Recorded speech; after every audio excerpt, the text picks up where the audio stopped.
Hello and welcome. My name is Kathleen Ruddy. I'm the CEO of the St. Baldrick's Foundation.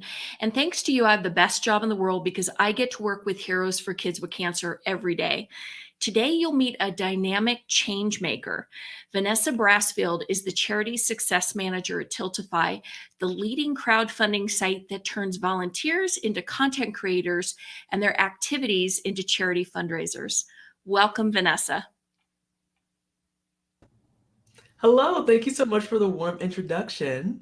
Oh, we're so glad you could be with us. And I'm so excited to delve into this topic because we hear all the time about streaming now. Like everywhere I go, it's streaming, streaming, streaming. But so many people still don't really know what it is. It's kind of the new frontier. Please help us understand streaming and the opportunity it affords volunteers, nonprofits, businesses, etc. So streaming in a nutshell is the opportunity to create content for people online with a really dynamic and diverse and large audience. Basically speaking, you can do things like stream on a platform called Twitch, where its focus is on a multitude of different topics like gaming or podcasts, or even you have people who can create content doing things like cooking meals for people and walking through the steps of how they created their recipe and everything. But specifically, the core thing you need to realize about streaming is that it's about creating content for the online space. And it's been getting a lot more popularity, not just because of things that are very obvious like the pandemic, because a lot of us are now at home, so we have a lot more time to be on our computers, on our mobile devices, or on things that are going to be connected to the internet.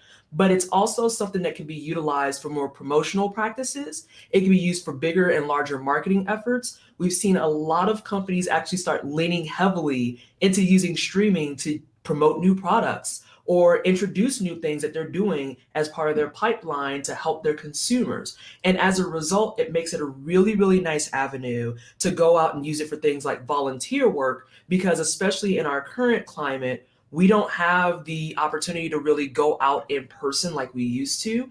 And now this affords us a way to say, you know what? I want to do some good. I want to help out. I want to see if there's something I can do to make a change in someone else's life. And I can do that through things like these panels and ultimately content creation. Literally speaking, streaming is things like what we're doing on this panel right now. We're streaming. This is a stream.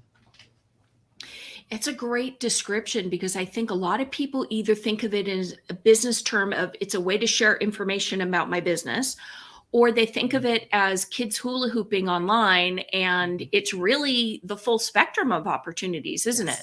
Yes, it's the entire spectrum. If you can put a camera with it and go live, so to speak, somewhere, then congratulations, you're a streamer. And that's really the easiest way to think about it. Anyone has the capability to be a streamer, and anyone willing to put in the additional footwork for it can be a very successful streamer. And it can be based around so many different unique things. I have plenty of friends too who are streamers that do things like makeup, or they advertise things like their new head wraps. If it wasn't for the streaming community, I would have never actually got off my butt and learned how to do head wraps so that I can be professional looking in certain settings as need be. And it's something that's really fun and nice to add for my outfits too. Absolutely. And a way to show your personality. And, I think that in these times where we're only seeing people's heads and above and so forth, it kind of helps us express ourselves, right? Exactly. I think that's Exactly. marvelous. So we should say, and to our audience, that you can speak from a position of great authority because not only are you Tiltify's charity success manager, but you're also a part-time streamer on Twitch. Yes. And for our audience, tell them where they can find you and what you do there, please. So my name on Twitch is actually Pleasantly Twisted. It's a play on a phrasing that a friend gave me many, many years ago, because I'm really entrenched in the activism space, but I'm also really involved in like a lot of gaming, a lot of game development, a lot of freelance and art. And they had said it to me and was like, oh yeah, you have like a really pleasantly twisted personality. And I was like, I'm going to kidnap that for everything that I do from now on. And that's what I am on Twitch. As you kind of noted, I stream part-time. I do 3 times a week, and that's about a grand total of 15 hours. And what I do on my channel is kind of a variety of things. I play a lot of video games, but I play video games with the intention of really going deep and understanding what are these video games doing that we like? What are some of the design decisions that were made? How did we develop this and get to this stage? And on top of that, I also do podcasts. So I actually talk with guests, and I'm sometimes a guest on a lot of shows too, to talk about video game development and design along with freelance. And every now and again, you might catch me on my stream making baked goods. I'm actually going to be baking this Saturday, and I'm really, really excited about it because it's fall. It's fall, it's cardigan season. I'm really excited, and that means it's the best season, well, my opinion, best seasonal palette right now, which is all the cloves and the cinnamon and the nutmeg. And I'm really, really ecstatic to make some honey spice drop cookies, some pumpkin cream cheese muffins, and I'm also going to make an espresso cake. You can tell I'm very, very excited about my stream on Saturday. But I also do a thing called what's speed running and challenge running. And what that means is I play video games very, very quickly. A game that may take someone else 10 hours to do, I learn how to beat it in 45 minutes. Hmm. And then I also play games very unintended, very much the way they weren't intended to. A lot of games will let you build a character and you can upgrade your items and you can wear different outfits and gear. And sometimes I play games where I say, you know what? I don't want to actually upgrade my character. I'm just going to leave it the way it was. And I go and I beat the game. This whole area, first of all, your baking stream on Saturday sounds absolutely delicious. You have my stomach rumbling. But when I learned about streaming myself, and I was hearing about people who would stream and other people would watch them play games, video games, I was fascinated by this. And I understand there's a whole world of people competing professionally now in that realm. And there's tournaments and everything. And I think it's called Esports, correct? Yes, that's esports that you're talking about. So it's actually a really interesting conversation around esports because there's the first very obvious conversation of are esports actually sports, which depending on who you talk to, that answer is going to change. But from a very, very basic level, esports are professional people who go out and they play games so well that they compete. They actually compete. And you'll see this a lot in games like, I'm trying to think of a few of them. There's a few games like Overwatch where people get together on teams and they work together for similar or different objectives. There's games like what I was talking about before with speed running and challenge running. There's a competitive scene for that specifically to see who can do it the fastest. Now, granted, in the case of speed running and challenge running, there often isn't monetary prizes or any type of compensation or anything. We're doing that primarily for fun. But when you get to the esports sides of things, these are actual careers that people are pursuing where they are professional gamers and they go out and they hone their craft and they go and perform. And they rank it the same way they do in any type of sports competitions you attended for your kids, any type of competitions that you've watched on in sports. Esports is a really, really big segment of the gaming space. But the beautiful thing about esports being a segment is that it is not the most prominent one. Again, kind of tying back to the conversation about streaming, it can be anything that you want. So you don't have to turn on your camera with the aspiration of, okay, I am going to be the absolute best player in this game. You can turn it on and just have fun. You can turn it on and do things like bake cookies. You can turn it on and do a nice, relaxing face mask and explain to people this is why you should do a face mask. But something I haven't quite mentioned yet, which is mostly why I'm here, you can also do things like charity fundraising. And it's a fantastic way to kind of interact and communicate with your communities. It's a great way to also really get involved with causes you care about. And then it kind of highlights a piece of your personality that people may not be able to see right away, that these are things that you really, really are passionate about. It's interesting because all of the activities that you've described that you can turn into a stream are something that can be, if you will, monetized to benefit a charity. And it's so amazing to me that, a colleague was telling me about someone who does things like house cleaning online and shows you great tips for that. And, I could certainly use that, but I feel like it's interesting because it really allows you to think creatively about where your strengths are and where you have specific expertise and knowledge and so forth. And I think you are, you stream about another topic, wine, which I understand you're a wine connoisseur. And is that what got you into streaming personally, or what got you into streaming? Ironically enough, the wine isn't what got me into the stream. I got into streaming because I was at that fine segment in my life, maybe about 5 years ago or so, where I was in a job that I was really just showing up to get my paycheck. And I kind of needed something in the background while I was doing my work. And that's what kind of got me much more involved in Twitch and streaming itself. And I joined a community. I was watching a lot of streams and I was having a great time because I was like, wow, this is awesome. I can watch people play the games that maybe I don't have the time to play. Or maybe I can use this as kind of like a reviewing tool or metric because I have my reviews that, yeah, I can look at online, but watching someone actually play the game live in front of you gives you a much more intimate understanding of what kind of game it is. So I started doing that more often to see, hey, I'm planning on buying some games and stuff. Let's see if there's something that I really want. And I got really involved with a couple of communities. I became kind of like a moderator of the community. So I was helping kind of curate the space, keep things in check, enforce rules, and things like that. And a couple of people of this community were just like, we really think you would be a great streamer. And I thought it was really bizarre at first because I just sat there and said, you don't really know anything about me besides how I engage in a textual format. And one day, I don't know what happened, but I just kind of felt squirrely about it and said, you know what, maybe I will give it a try. Because there was a game that I really liked at the time, and I wanted to share it with people.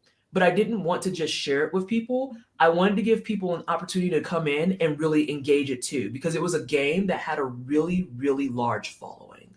And so we shared tips and tricks. We talked about different ways to change the game, and everyone just got really invested in it. And then I caved and got a camera, and it just kind of went downhill from there. And I kept streaming, and I sat down, made a actual schedule, made a structure around it. And it was when I did my first ever charity fundraising stream 2.5 years ago almost. Wow, that was a long time ago. I didn't realize that. No, 3 years ago. That I really started realizing what I wanted my space to be in the streaming areas. I raised money over a single weekend, and I raised $400 for a cause that I really liked. And I said, this is it. This is what I want to do. I'm going to stream 3 times a week. I'm going to raise money 4 times a year. And we're going to try and create a nice, safe space for people to feel like they can talk about games, talk freely, have fun, but then also really help out with some things that I want to help with that maybe I haven't had the capacity to before. Now, as far as the wine itself goes, the wine never actually was a part of the original plan. I just happened to have a lot of bartending and table serving experience. Before I actually got my jobs that were much more kind of corporate aligned, I waited tables for 8.5 years. And so I got really involved with the fine dining scene, wine, cocktails, mixology, all of those. And I started drinking a lot of white and red wine. And at some point, I transformed over to just red wines. And now I almost exclusively drink red wines. But for whatever reason, when I was streaming, I always had a glass of wine. And that was just my thing. That was my shtick. I always had red wine, and people said, hey, what are you drinking today? And I'd say, oh, yeah, this is the head to head red. And then next stream, I'd say, oh, this is the hobnob wicked. And I'd go through all these different wines. And as I was talking to a friend who is now like a good friend and also one of my moderators, she sat down with me when I first got started and was like, I feel like if you don't make your channel wine themed, it's a huge missed opportunity because you're always drinking wine. And I was like, well, we could do that. And so for what's coming up on our 4-year birthday next month, I run what's called the Twitch Wine Cellar. And I always have wine recommendations. I always have pairing recommendations.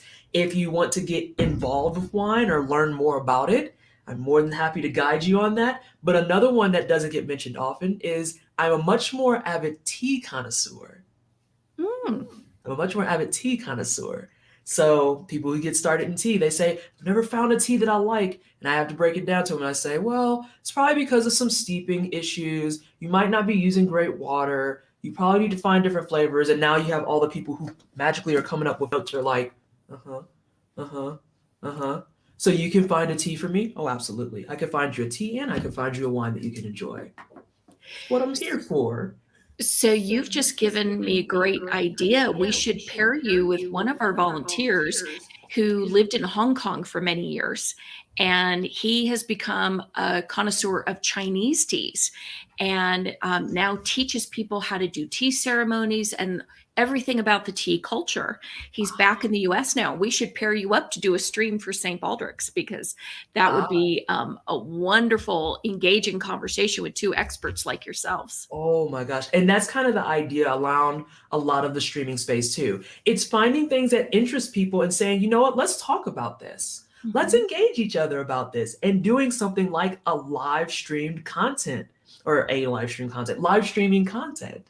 And that sounds super fun. I have a dedicated tea cabinet. I have a lot of tea. And I do have a couple of really nice green teas from China in there. And then there's I think there's another, no, the one I'm thinking of is a Japanese tea. But I do have Chinese green teas in there as well. And I really like those for when I'm doing work late at night. So, But do you nonetheless. find yourself making pairing suggestions of either tea or wine with games? You know, it's funny you asked that question because I was just on a podcast last week that asked me the same thing, and I literally froze in time because I said, I can't believe I've never thought of that. I cannot believe I've never thought of that because we played a small game called Wine or Indie Game. An indie game is a video game that's made with a, we'll just say, smaller than expected budget because a lot of games that people know are really, really large, well known games, and we call those AAA. Indie games are going to be the segment below that. And they said, okay, we're going to give you the name of something, and you're going to tell us whether this is a wine or a game. And I actually did pretty well in my guesses because some of them were both. Other ones, it was a name of a game that I just was like, I don't know why they named it that. And then red wine names, I've always expected to be kind of everywhere and all over the place. Mhm. But they asked me too, they said, so have you ever paired a wine with a game? And I just kind of stared at them and was like, I've never done that, but I will now, starting with next month, because we have a new month coming up and I have my full schedule out. So I'm going to be pairing my wines with my games based on what kind of game they are. And it's going to be really interesting because I like a lot of red blends.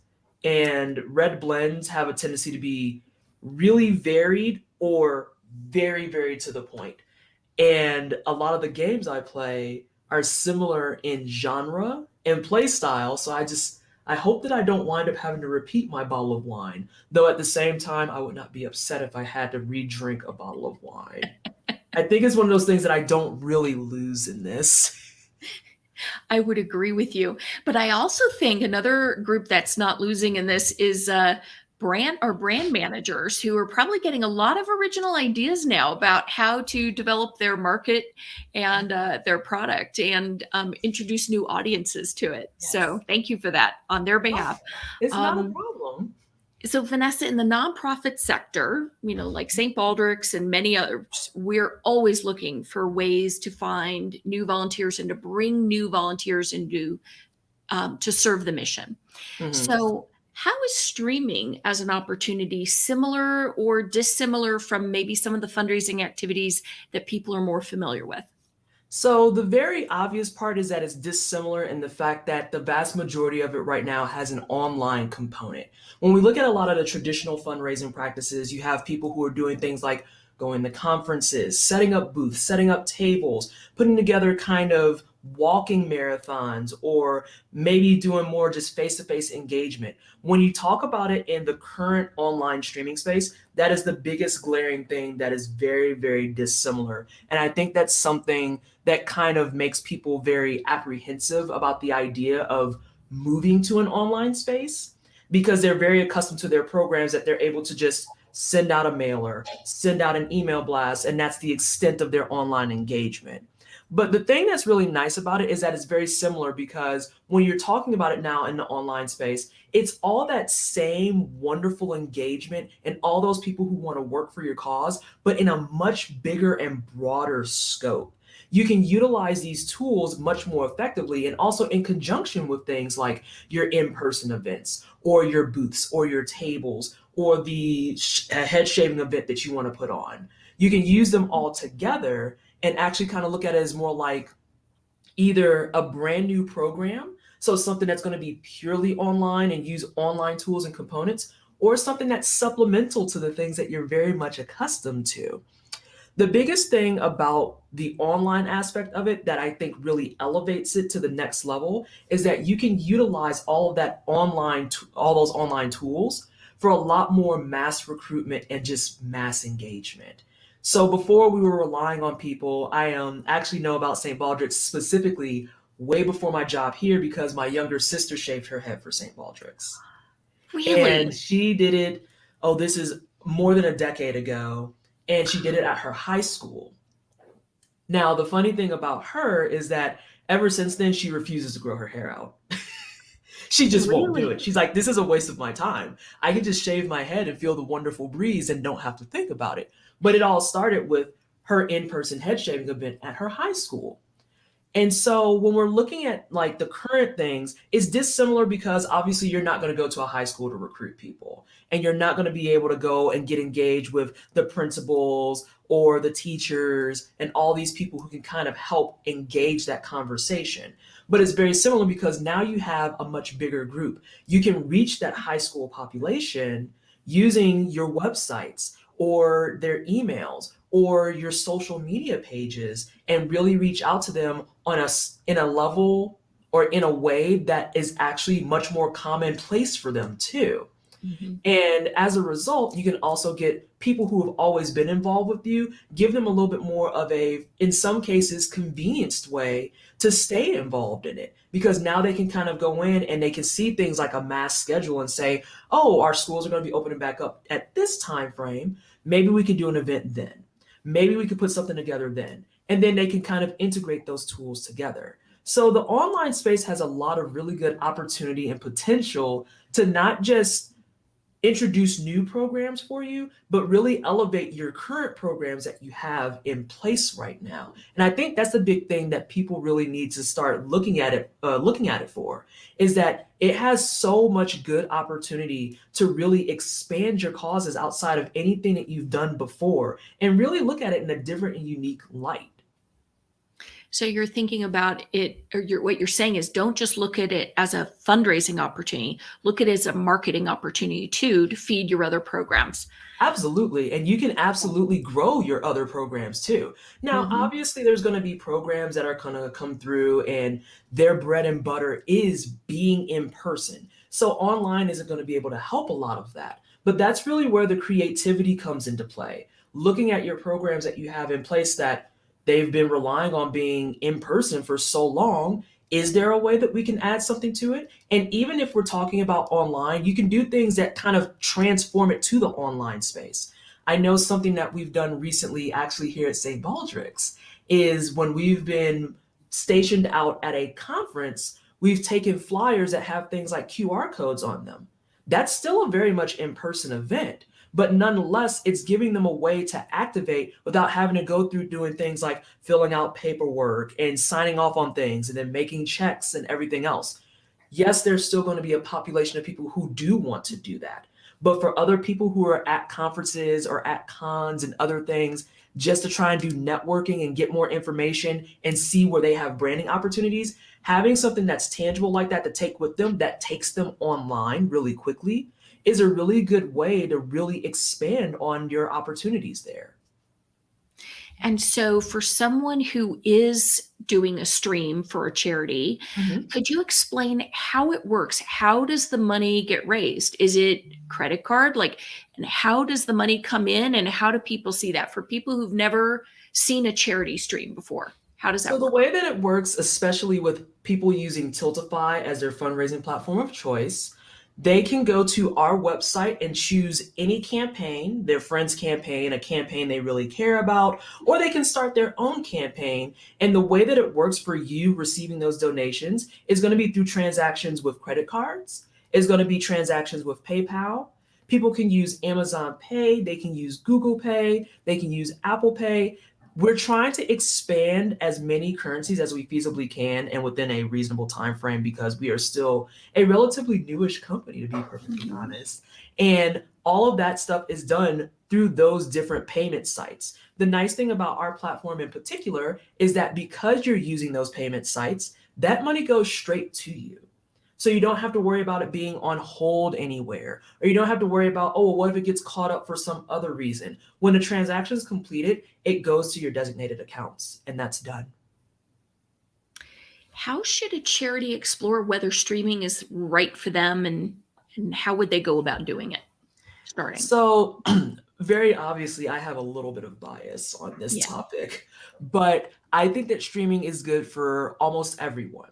And the way that you explore whether or not it's right for you is sitting down and really asking yourself, how can we use online fundraising to bolster our efforts? As I kind of mentioned before, there's a lot of things that we're accustomed to them being in person and they don't translate nearly as well to the online space. So now what we want to look at it is in terms of for using the online tools, how can we just talk about them and get people to use them as a much more convenient method for those who want to keep raising for us and they can't? In terms of building out programs and recruitment, what are some ways that we can entice people to not just donate to us, but then also put on campaigns and fundraise for us? And again, I mentioned this a little bit earlier, but I want to kind of elaborate a little bit further on it here. When we're talking about online fundraising, it doesn't all have to 100% be streaming. It's just access to that online functionality and capabilities and making sure that people can just get those funds to you in an easy and convenient way. So when charities are thinking about, should we go online? Absolutely. Should we try doing streaming? Sure. Because the worst thing that's going to happen if you try to do any type of streaming campaigns that you put together is that it's not going to bring in as much money as you expected. But conversely, my counter to that is, but it brought in money from an avenue that you haven't considered before. So even if you only bring in for your first time entering the space a couple thousand of dollars, that's a really good starting point to look at and say, okay, we have people who want to raise money for us, and we have to figure out, how do we market to them? How do we talk to them?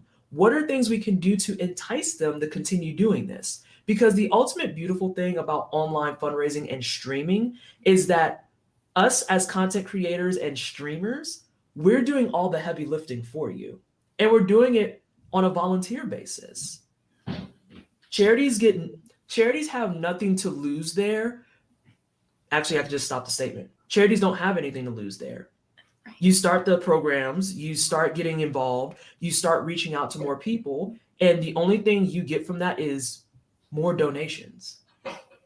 Well, we have certainly followed your good advice because the St. Baldrick's Foundation just launched our own streaming program, as you know, and we're thrilled to be able to work with you, Vanessa, and your colleagues at Tiltify. But I guess to wrap up our conversation today, I'd love to know what would be your top tips to offer someone who is streaming for the first time for a charity like St. Baldrick's or any other good cause? So first and foremost, don't be shy. Don't be shy. Everyone has done their first charity stream and been concerned about, do I have enough incentives? Do I have enough milestones? Am I going to be boring? Oh my God, is this going to... Don't be shy. Look at it like you would do your stream on a regular day. Just now you have a fundraising component to it. And now you're encouraging people, hey, I care about this cause. You should care about it with me. And this is one of my goals.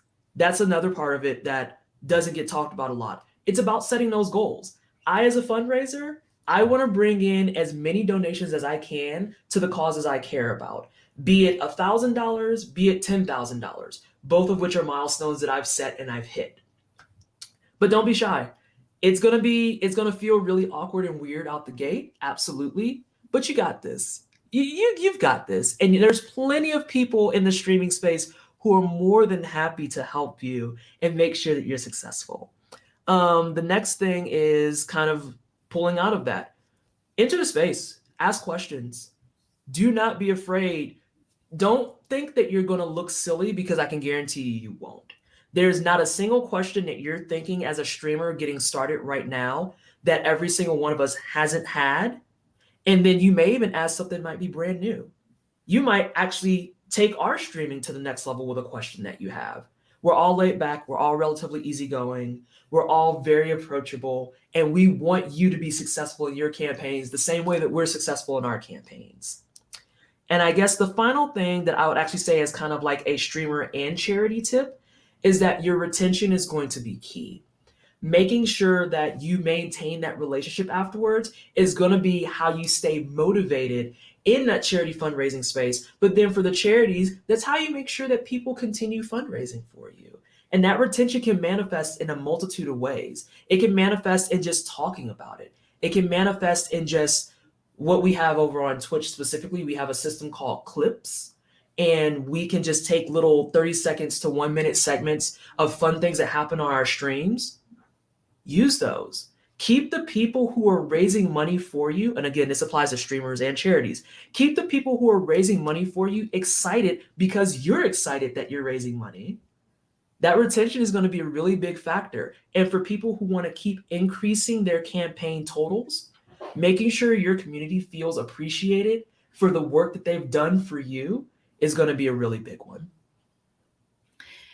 Vanessa, great tips there. I think you've got even me thinking like, wow, I've got all these ideas now about things I might like to do in streaming as well. So thank you for the inspiration, for helping us all understand the world of streaming and the way people can support the causes they love, including childhood cancer research. Yes. And thanks to our audience for helping give Kids with Cancer Lifetime.